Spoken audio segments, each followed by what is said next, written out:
Born on June 28, 1491 at the Palace of Placentia in Greenwich, Kent, Henry Tudor was the third child and second son of King Henry VII and Elizabeth of York. Of the young Henry's 6, or 7, siblings, only 3, his brother Arthur, Prince of Wales, and sisters Margaret and Mary, survived infancy.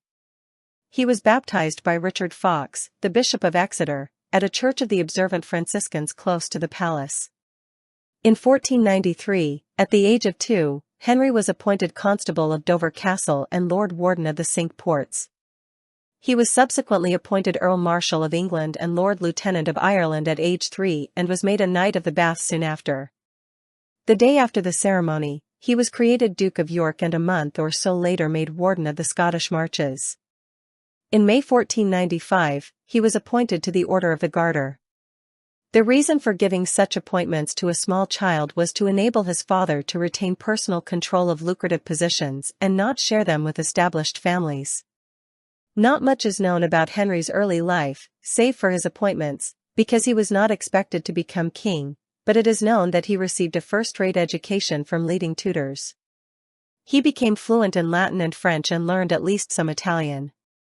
In November 1501, Henry played a considerable part in the ceremony surrounding his brother Arthur's marriage to Catherine, the youngest child of King Ferdinand II of Aragon and Queen Isabella I of Castile. As Duke of York, Henry used the arms of his father as king, differenced by a label of 3 points ermine.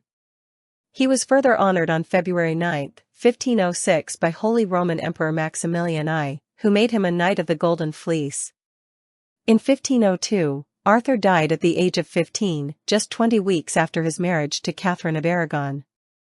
Arthur's death thrust all his duties upon his younger brother.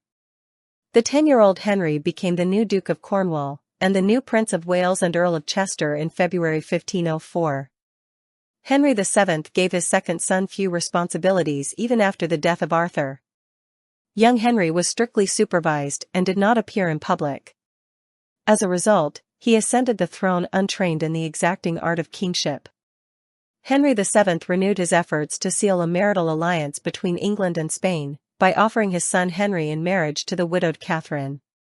Henry VII and Queen Isabella were both keen on the idea, which had arisen very shortly after Arthur's death on June 23, 1503, a treaty was signed for their marriage, and they were betrothed 2 days later. A papal dispensation was only needed for the impediment of public honesty if the marriage had not been consummated as Catherine and her duenna claimed, but Henry VII and the Spanish ambassador set out instead to obtain a dispensation for affinity, which took account of the possibility of consummation. Cohabitation was not possible because Henry was too young.